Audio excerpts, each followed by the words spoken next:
প্রিয় বন্ধুরা, আপনারা নিশ্চয়ই শুনে থাকবেন এই ইংরাজি প্রবাদটা, যেখানে বলা হচ্ছে when you are in Rome behave like romance.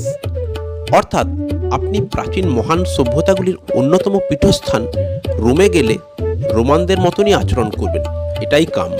কথাটার বাস্তবতা বিচার করা আমার কাছে ধৃষ্টতা স্বরূপ, কিন্তু কথা দিচ্ছি আপনি যদি বৃন্দাবনের বাঁকি বিহারী দর্শনে যান, আপনি যদি মথুরা, বৃন্দাবন, গোকুল, বারসানা, শ্যামকুণ্ড, নিধুবন, রাধাকুণ্ড, গিরিগোবর্ধনের পথে ঘাটে ঘুরে বেড়ান, আমি নিশ্চিত আপনার মধ্যে সেই সত্যযুগের সত্যনিষ্ঠ ব্রজবাসী ভাব অবশ্যই খেলা করবে।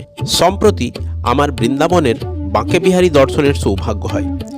ব্যক্তি জীবনে দৈব চমৎকারিত্ব, অলৌকিকতাতে আমার একেবারেই বিশ্বাস নেই, কিন্তু আধ্যাত্ম জীবনের উদ্দেশ্য যদি শান্তি লাভ হয়, তবে বাঁকে বিহারী দর্শনে ক্ষণকালের জন্য সেই শান্তিভাব কিন্তু অনুভূত হয়েছিল, এবং এটা অবশ্যই আমার ব্যক্তিগত অভিজ্ঞতা বা অনুভূতি।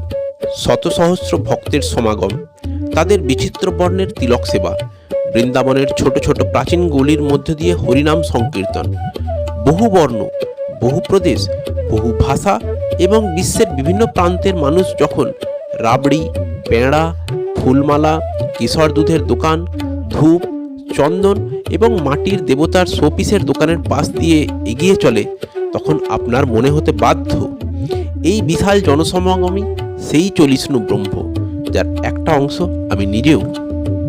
কথিত আছে যে বৃন্দাবনের নিধুবনের মহান সঙ্গীতজ্ঞ স্বামী হরিদাস একবার শিষ্যদের অনুরোধে নিধিবনেই গিয়েছিলেন ঐশ্বরিক যুগল রাধাকৃষ্ণের সেই অনবদ্য ভজন, যেখানে সাধক হরিদাস বলছেন, মাইরি সহজ জৌরি প্রগতে ভাইজু রঙ্কি গৌর শ্যাম ঘন দামিনী জয়সেন।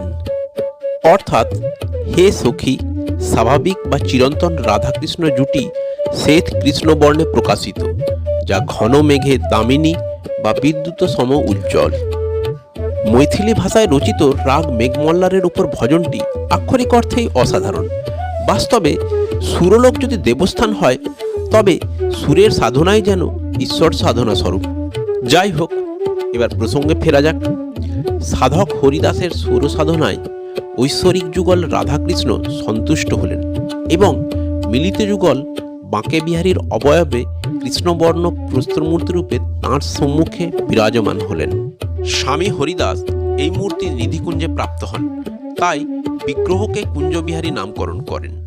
কিন্তু জ্যামিতিক অবয়ব ত্রিকোণাকার বা বঙ্কিম হওয়ার জন্য এই মূর্তির পরবর্তীকালে নামকরণ হল বাঁকে বিহারী। অর্থাৎ মূর্তির বাঁকে বিহারীর বাঁকে শব্দটি এসছে মূর্তির বঙ্কিমাকৃতি অবয়ব থেকে। অন্যদিকে বিহারী শব্দের অর্থ ভ্রমণকারী, বৃহত্তর অর্থে পরমানন্দ স্বরূপ। বাস্তবে বৃন্দাবনে ভ্রমণকারী পরমেশ্বরই তো বাঁকে বিহারী, যিনি বাঁশুরির মাধ্যমে সমস্ত ভক্ত জগৎকে সুরের আলোয় মোহিত করে রেখেছেন। প্রসঙ্গত, সাধক হরিদাস বাঁকে বিহারীর বিগ্রহ নিধুবনে প্রাপ্ত হলেও পরে তা বৃন্দাবনের বাঁকে বিহারী মন্দিরে স্থানান্তরিত হয়। প্রসঙ্গত উল্লেখ্য, ভক্তরা এখানে বাঁকে বিহারীজিকে ছোট্ট শিশুভাবেও আরাধনা করেন, যে কারণে ভোরে বিহারীজির কোনো আরতি করা হয় না এবং মন্দিরে কোনো রকম ঘণ্টাও ঝোলানো নেই। শিশু বাঁকে বিহারীজির ঘুমের যাতে ব্যাঘাত না ঘটে। শুধুমাত্র জন্মাষ্টমীতেই মঙ্গল আরতি হয়। এবার আসা যাক বাঁকে বিহারীজি দর্শনের এক অদ্ভুত প্রথায়। ব্রজবাসীদের বিশ্বাস, বাঁকে বিহারীজি নাকি এতই দয়ালু যে ভক্ত যদি একটানা তাঁর দর্শন লাভ করেন, তবে বিহারীজি মন্দির শূন্য রেখে সেই ভক্তের সাথে তার বাড়িতে চলে যান। যে কারণে ভক্তরা যাতে বিরতিযুক্ত দর্শন পান, তাই প্রতি 5 মিনিট অন্তর বিগ্রহের সামনে পর্দা টেনে দেওয়া হয়। একে ঝাঁকি দর্শনও বলা হয়। ঝাঁকি শব্দের অর্থ উঁকি দেওয়া বা ক্ষণিক দৃষ্টিপাত। এছাড়া বিহারীজি শিশু তনুধারী, সুতরাং তার কোমল হাতের পক্ষে বাঁশুরির ভার বেশি, যে কারণে ভার লাঘব হেতু তার পায়ের কাছেই শ্রীকৃষ্ণের বাঁশি রাখা হয়, যা কেবলমাত্র শরতের রাস পূর্ণিমায় তাঁর হাতে শোভিত হয়। প্রসঙ্গত, বৃন্দাবনের রাস পূর্ণিমা, দোল পূর্ণিমা এবং জন্মাষ্টমী এক কথায় অসাধারণ উৎসব। প্রিয় বন্ধুরা, দেখুন, এই চূড়ান্ত যুক্তিবাদের যুগে এটুকু নিশ্চিত যে কার্যকারণহীন অলৌকিকতা আর যাই হোক ধর্মের বিষয় হতে পারে না। অন্যদিকে প্রেম ভাব, স্নেহ বাৎসল্য ভাব, সঙ্গীতের সুরভাব ইত্যাদি যাবতীয় ইতিবাচক মানবিক ভাব যদি ধর্ম বা আধ্যাত্মবাদের মূল ভাব হয়, তবে অবশ্যই বৃন্দাবনের বাঁকে বিহারী দর্শনে আপনি সেই সার্থকতা খুঁজে পাবেন। বৃন্দাবনে এক কিশোর তার অনিন্দ্য সুন্দর বাঁশির সুরে ভক্তের হৃদয় রাধিকাকে যুগের পর যুগ মোহিত করে রেখেছে। কি বলেন? প্রিয় বন্ধুরা, আজকের আলোচনা এই পর্যন্তই।